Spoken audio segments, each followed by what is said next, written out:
This is a hat trick podcast. Oh, lovely. Hello and welcome to It's All Greek and Latin to Me. I'm Jimmy Mulville, a TV producer who fell in love with classics as a boy at a comprehensive school in Liverpool. Salve, Jimmy, and salvete, omnes. Hello, everyone. I am Armand and Jimmy, Professor of Classics at Oxford University. Now, if my memory serves me correct, that's hello in Latin, right? Yes. Yeah, I haven't forgotten everything. Welcome again, everybody, to It's All Greek and Latin to Me, where each episode, Armand and I are going to unpick a phrase or a piece of writing, a story, a thought that was written over 2,000 years ago by the ancient Greeks or by the Romans, and we're going to unpack it for you, shine a light on it, and show you just how relevant it is to you and me living in this very day.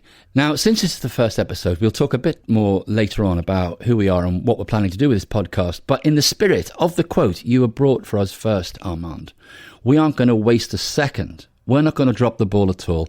We're just going to jump straight in. And the expression is? Carpe Diem. Yes, yeah. Seize the day. I mean, you mention Carpe Diem to anyone, and they say, oh, yeah, seize the day. Well, that's the standard translation of it. I think what I'd like to do is suggest that it's not necessarily the best translation for it. But controversial already, Armand. Yeah. Well, where does it come from? So it comes from an ode by Horace writing in the 1st century BC, a time of great tumult and change, the change from the period of the late Roman Republic through to the early Principate. That is when Augustus becomes emperor after Julius Caesar is killed. Augustus takes up his mantle and becomes the first Caesar emperor. And Horace is writing, well, amongst other things, a series of odes, which are short poems. And in one of his early odes, in book one of his, there are 4 books, in book 1, ode number 11, he writes a short 8-line poem addressed to a woman. And that woman in the ode is called Leuconoe. It's a Greek name. We don't know who she is. And I would translate her name as Bianca, because in Greek, Leuconoe means white mind.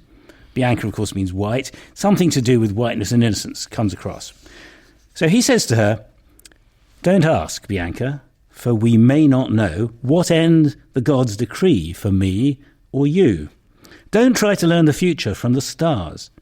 It's better to accept whatever comes, whether we're bound for many winters more, or whether this one, buffeting the rocks that front the Tuscan shore, will be our last. Be sensible and strain the wine instead, and trim down long-term fancies. While we talk, ungenerous time runs by. Enjoy today, and place no trust in what tomorrow holds." Enjoy today. Carpe Diem is what he says. That's a very nice translation. Who translated that? That's me. That's you. That's good. Yes, no, that's I've a started nice translating translation. a lot of Latin poetry in a way that is, I hope, totally accessible, but also uses rhythm and rhyme. And you've translated carpe as enjoy. Yeah, enjoy today. Yeah. So literally, carpo in Latin, carpere means to pluck. Mm-hmm. And so some people might say it's about harvesting the best bits of the hour of the day. Mm-hmm. And you might say not as American as seize the day. Is it a horticultural expression? Very much so, yeah. So and in fact, there's also a pun, probably, because the Greek word karpos means fruit. Yeah. So it's almost like fruit the day. Enjoy the fruit of the day. Suck the fruit out of the... Find the fruit of the day. Yeah. And, a little bit earlier, he says trim down long-term fancies. I mean, the word for trimming down in Latin, reseces, it's about pruning, it's about pruning back, pollarding, whatever. Don't let things straggle, trim them down, enjoy the moment. So don't let your perspective stretch into the far future. Harvest what you've got in front of you and not what's coming, because you don't know what's coming. Because seize is much more aggressive, isn't it? Much more aggressive, yeah. It's a bit kind of macho, isn't it? It is macho. Seize the day. It's not really what Horace is saying. Because pluck is actually quite delicate, isn't it? Indeed. Because this poem is a kind of intimate moment, isn't it? It's an intimate conversation between two, certainly people who know each other, whether she exists or not. He's imagined that he's having a conversation with a woman, maybe over a glass of wine. Yeah, and looking out onto the sea. Yeah. Looking out onto the Tuscan shore. Perhaps this is Western Italy, Naples, where they have pumice, which is mentioned, these rocks. Let me just briefly mention the metrical scheme. Carpe diem, da da da da. That's the rhythm of this whole poem. Da da da da, long, short, short, long.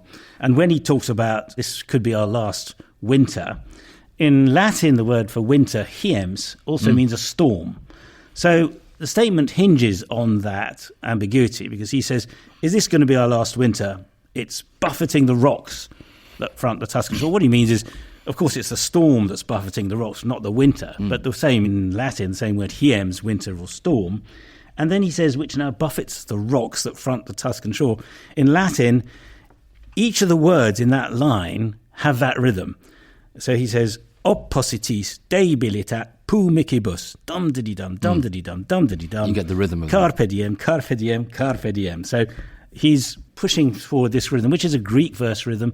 What Horace has done in his odes, he's taken a lot of these rhythms from Greek, and uniquely he's turned them into Latin. He was very proud of the fact that he was the first great lyric poet, and in some ways the last, that Rome produced. And so he's writing all this in Latin in these wonderfully complex meters. So he's painting a little picture here. It's a story of the two of them looking out and thinking, let's enjoy now.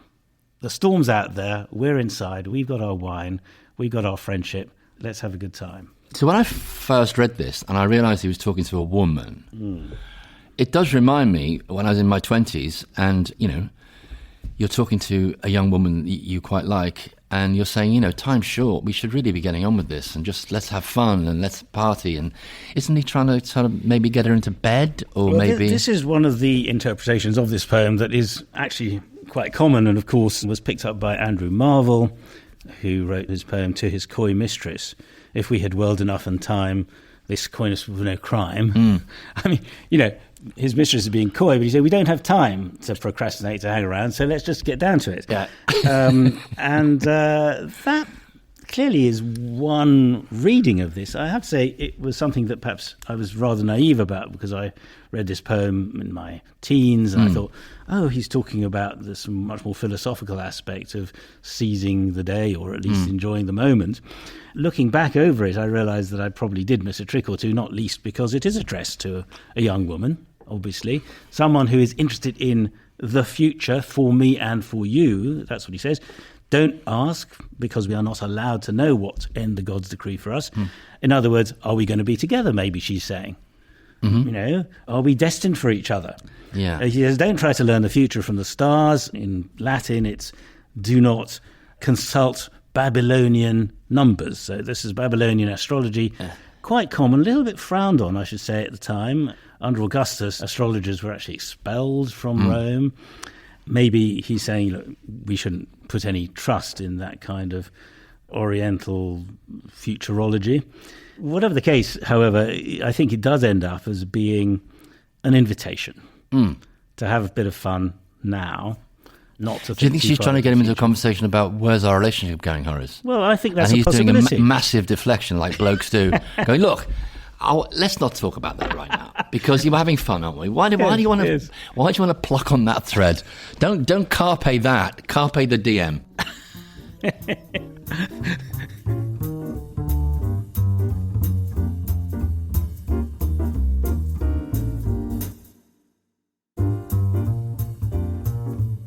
Horace does genuinely, I think, believe in this notion that you have to be someone who recognises that life is short and that you can enjoy moments. And of course, that is also an expression of Epicurean philosophy, to which he is devoted.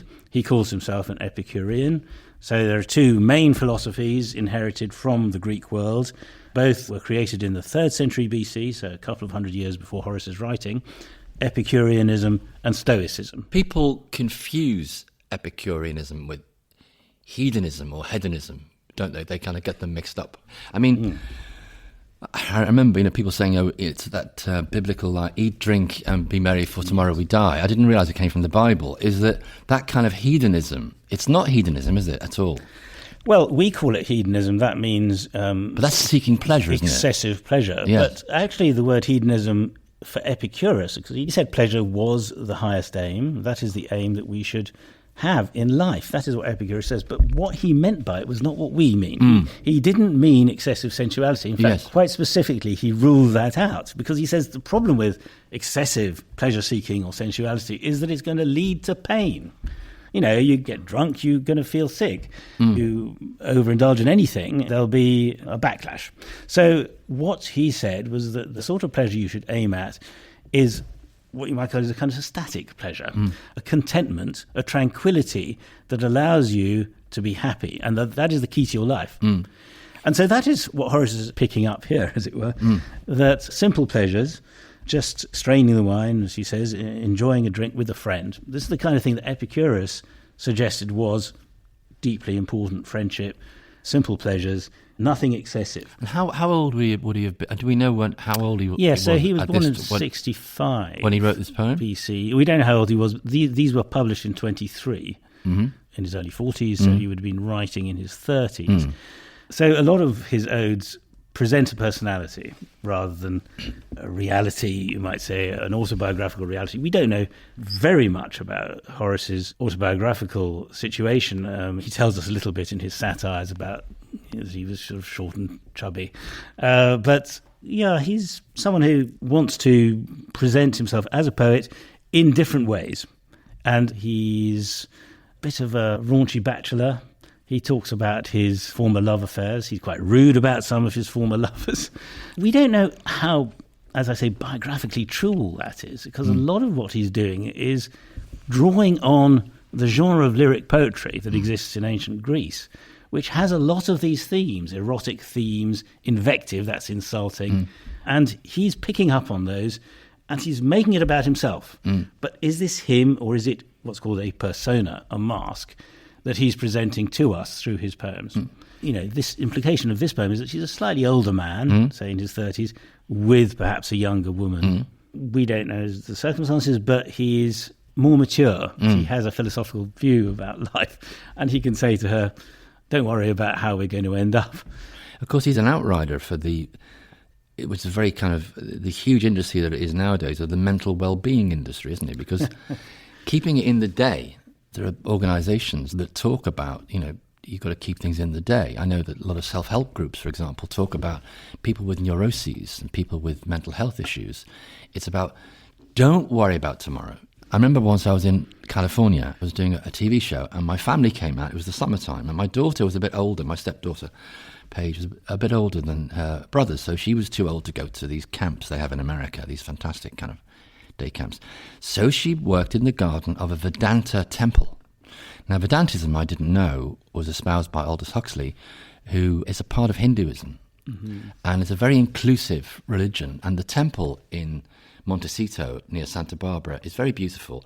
And every religion is represented in their temple. So you have a crucifix, you have Buddha, and lots of flowers. And my daughter worked in the garden, and she came home in the evenings. God, the nuns, the Vedantist nuns are great. They're just like, they don't wear uniforms, and they swear, and, they're people, they're real people. And they invited us for lunch, and we go up and we have lunch. And the lady who ran it was called the Vrajaprana, and she was a New York woman, Jewish by religion, original, and had espoused this very inclusive, very forgiving religion. And I sat in the shop with her where she was selling spiritual books and homemade granola. She called it holy granola. And I said, look, I'm thinking of trying to meditate, which is about, Carpe Diem is trying to slow my brain down. I said, my brain sometimes goes off in all kinds of directions. And I later, a couple of years ago, was diagnosed ADHD. And the old joke is, how do you know someone's got ADHD? They'll tell you. So I've just told you. And she said, well, I advise people not to beat themselves up, because most people say, I can't meditate, I can't clear my mind of all thoughts. You're not meant to, she said. Just spend 1 minute a day, I think. 1 minute to start off with. And meditate upon the very second of your death. I start to imagine, my eyes wide open, I imagine I'm very old. I'm 98 years of age. I'm surrounded by my family.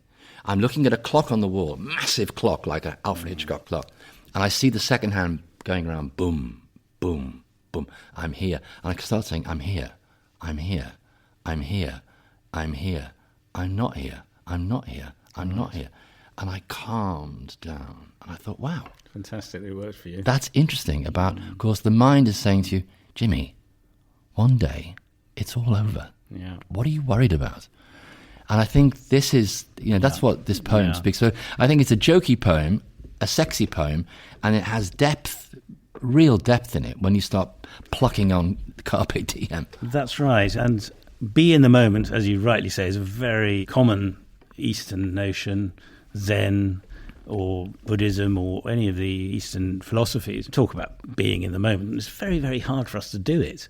Yeah, I find it impossible. And the Romans were not that keen on it, interestingly. They didn't feel that Epicureanism was the answer because traditional Roman values were much more aligned with Stoicism. So the idea of being a Stoic, having some sort of inner strength and believing in doing the right thing by your society. So Epicureanism is quite antisocial. It's telling you to go under the radar, but the Stoics espouse political activity.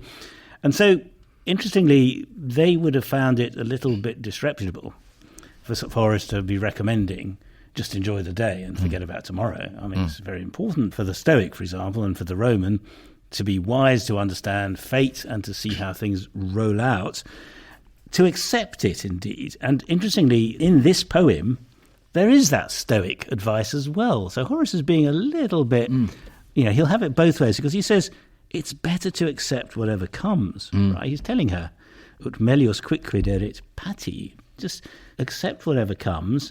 That's actually Stoic advice. I think he knows he's playing both sides of the instrument here. He's telling them, accept whatever comes, but at the same time, enjoy the day. You can do both. But acceptance is there's the whole journey to acceptance. Acceptance is when you are at peace, isn't it, with a situation. And you go through all the different stages of negotiating with the reality of it and anger and fear and shame. And then you arrive at that moment of acceptance. I'm always a bit suspicious of people who've had something happen to them which is against their wishes and they say, no, it's fine. And it's not fine. They're going to have to go on an internal journey to make it fine. And to accept whatever comes is very difficult, isn't it? Yes. Fine, I think, is one of those kind of blanket English expressions where we say, I'm fine, don't inquire any further. But trying to accept what comes. But I want to ask you about procrastination because I am bedeviled by it, you see. Well, ask me, but, hold on. Tomorrow. I know that Oscar Wilde thing. Why should I put off till tomorrow, like do the day after? But it is the thing. I talked to my son about it. My older son and I are great procrastinators. And he described it. He said, well, the thing is that I think of the task at hand and then I attach a bit of anxiety to it. I don't like the anxiety, so I push the anxiety out and it drags the task with it. So I don't get to do the task. And do you procrastinate about anything? I think we all procrastinate. What I do know is that when I get on with the task in hand, I'm much happier. Yeah. It's something that I think is also an occupational hazard of modern life, that for all sorts of reasons we want to put things off to the last minute. Yeah, I think it's crippling. I think for some people it is really, it damages them. And I think that line from Shakespeare that was Richard II says, I have wasted time, now time wastes me. And that feeling of, I say to my children, I just think the older I get, the idea of wasting time, because time is the only thing we all have each day. Going back to the day, actually, when I was 50, I had a tumour in my throat, and they took it out and they radiated me, and I went for my checkups, and I was driving this wonderful doctor mad by asking about my possibility of survival. And I go back every month and say, so what are my statistics now? And he got so fed up with me, he said, Jimmy, after about 18 months, Jimmy, he said, listen, you wake up in the morning, you go to bed at night. Like everybody, you have either 100% chance or 0 chance of making it through the day. Just live in the day, he said to me. And actually, it's a great way of just stopping worrying about what's coming down the road. Is you look at your feet and think, well, I'm here now talking to you. What can go wrong? It's fine. But it's difficult because our minds are fizzing with other things, of things we need to do. There's a particular academic disease of perfectionism. If I'm not going to get it absolutely right, then I don't want it to go out into the world. So you put it off until such time you think you've got it absolutely. I mean, it's a bit like this podcast, right? We've just got to get on with it. Yeah. We're not going to say... Oh, by the way, Armand, this is not perfect. No, we can't even aim for perfection. As the audience is now nodding away, right. You're absolutely right, guys. This is not perfect. No, you've just got to get on with it and see what emerges. But if you left it to the moment you thought, I've got all the answers, I know exactly what to say, I know exactly how I'm going to talk about Carpe Diem, then you never do it because you can't get to that stage. So you've somehow got to suck it and see. Now, Armand, I guess because this is the first episode, we maybe talk about, for the benefit of the audience so that they don't think we're a couple of lunatics, how we actually got into classics in the first place. Because I was thinking, sitting here, the last time I was doing a one-to-one with a professor of classics, I was 22 years of age, I think. And I had a little feeling of kind of PTSD there as I sat down. I thought, God, I'm with a professor. When you rang me and said you wanted to do a podcast about classics, I kind of thought, well, who's going to listen to it? Because, that's that awful stereotype that classics is dead language, it's a luxury item. Now, I did classics at school, as you know, and I'm now a television producer, so I don't do classics anymore. Here you are, you're a world expert, a professor in classics. Why did you ring me up and say, let's do a podcast about classics? Lots of different reasons, but one of them is that you are involved in Classics for All, which brings classics and teaching of Latin in particular into state schools and has managed to get to something like 70,000 pupils over the last 10 years, which I think is a fantastic thing.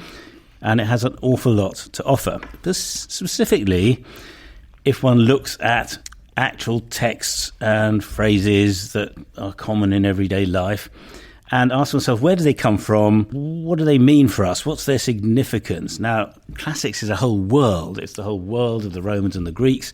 It's something that produced some of the greatest literature, some of the greatest philosophy, drama, and so on. You see, what's odd to me is that as a television producer, I can see on TV there's always a drama or a series set in the ancient world. We have a continuing fascination. Yeah, and don't people think about ancient Rome 3 times a day? Don't see men think about ancient Rome 3 or 4 times a day or something? This is the latest that meme. Or sex. I can't work out which. No. The same difference. Yeah.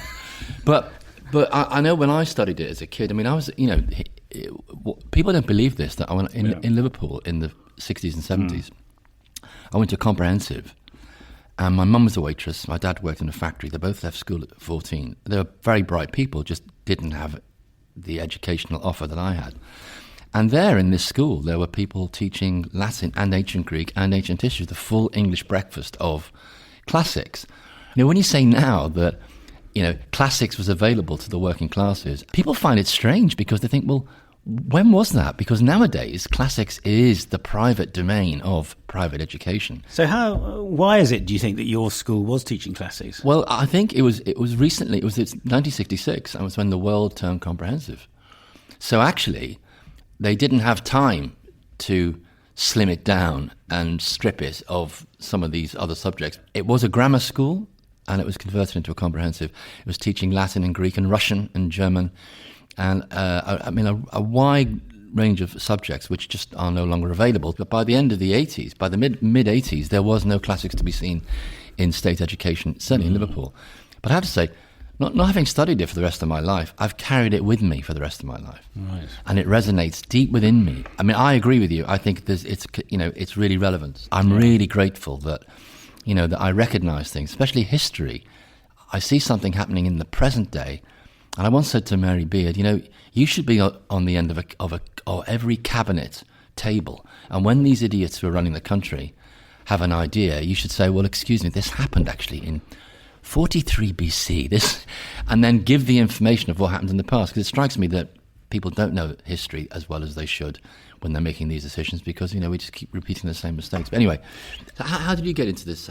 When you were a kid, and clearly you're a musician. I mean, I've seen you play. I mean, you're a professional. It could have made a professional career out of it. So why did you fall into classics? So I've always had a parallel interest in both music and classics. So I studied Greek at a prep school. I had a wonderful teacher, John Evans, who just inspired me. I was 7, and I remember, in fact, that he walked into the schoolroom on the first day, and he was a wonderful draftsman. He could draw things brilliantly, and he drew on the blackboard a picture of a girl's face with flowing hair, and he said, "Haec puella est."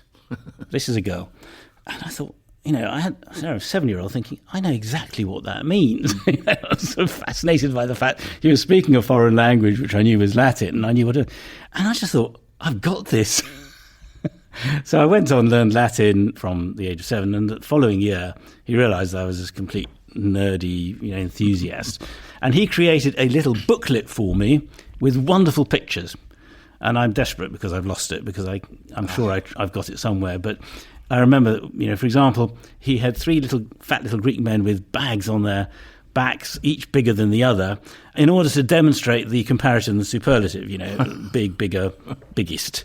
And, that sort of thing just touched my imagination. I went on and, I got a scholarship. So I didn't come from a very well-off family. I got a scholarship to Eton. And those days, if you were good at the humanities side of things, you were directed towards classics. A fantastic raft of old-fashioned, brilliant classics teachers at school at the time. And so when I left school, I took a few years off and went to music college. I then went back to Oxford and read classics there for 4 years. So it was a lot of studying. I then came out and I decided I wanted to be a musician. And eventually I found my way back to the classics, which is where I am now. But it's a long and convoluted story, but music and classics have been in parallel all my life. It's interesting you mentioned the teacher when you were a little boy, because this charity I'm involved with, Classics for All, we're now trying to get into primary schools. And I've sat in a lesson in Liverpool, in Anfield, near the football ground, with this fantastic teacher. And of course, with this charity, they just take a biology teacher or history teacher and they give them 2 days training and they take these kids through the course. It's peer group learning. And these kids were lighting up because the first lesson was etymology. Oh, yes. It was just, do you recognise this word? She put up Maximus up on the screen. What kind of English words do you think we get from Maximus? Little kid next to me put his hand up and goes, Miss, yes, Sammy's, Pepsi Max. And of course, she's a great teacher. She went, absolutely right, big Pepsi. And it's a very moving story, I think, because I think everybody I've met who has been inspired to go on and do a subject normally encounters a teacher like that kind of lights the pilot light. Yeah. And I had that experience with my teacher, Mr. Cashin, is that he kind of understood. I was quite a disruptive child in many ways, kind of all over the place, really. And he kind of harnessed me and he suggested Latin. And I was quite good at Latin. And he said, look, ancient Greek is right up your street. You should do ancient Greek. And I said, well, I'm not sure in ancient Greek. He said, you'll have to give up geography and chemistry. I said, you had me at geography. I hate both subjects. I'm in with ancient Greek. And I just loved it. I loved the idea of being in my bedroom in working class Liverpool.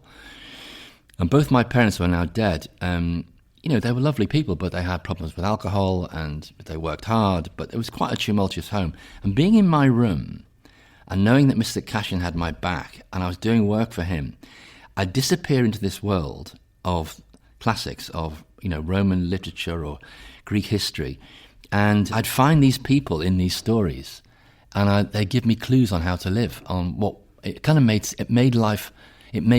my life more manageable by doing that subject. And it was him. He lit the pilot light, Mr. Cashin. He's that Dead Poet Society thing, that moment. And it was a quote from the film called The Holdovers. Oh, yes.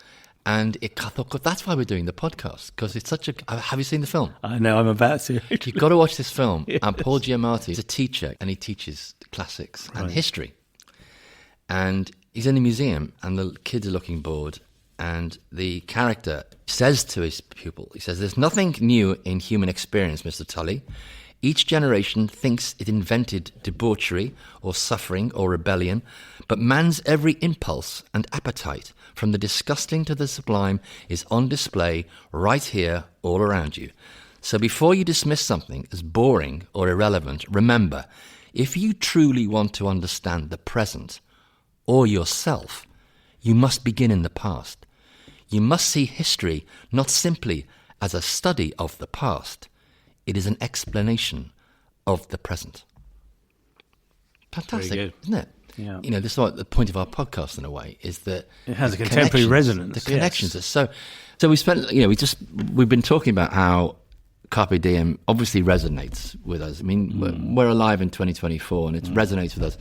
But actually, I don't know whether you knew that it's kind of been taken up by Drake, the rapper, who's turned it into his own way of expressing this idea of enjoy today, and it's YOLO. Do you know what YOLO is? You only live once. You only live once, yeah. And that's so, if it's good enough for Drake, it's got to be good enough for us. I think that's all we've got time for. So it's salve from him. And it's valet from him. What's Latin for two Ronnies?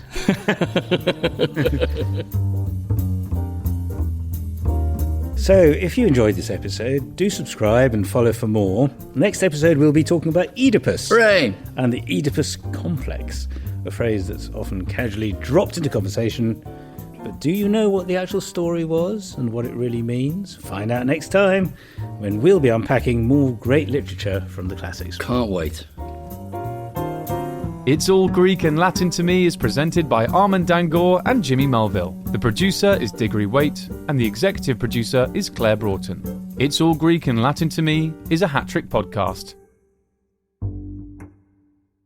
Hi everyone, I just wanted to give a mention to Classics for All. Classics for All is a charity, and what we want to do is provide access to the classics to as many state school pupils as possible, alongside training teachers who don't actually have to have any previous training in the subject.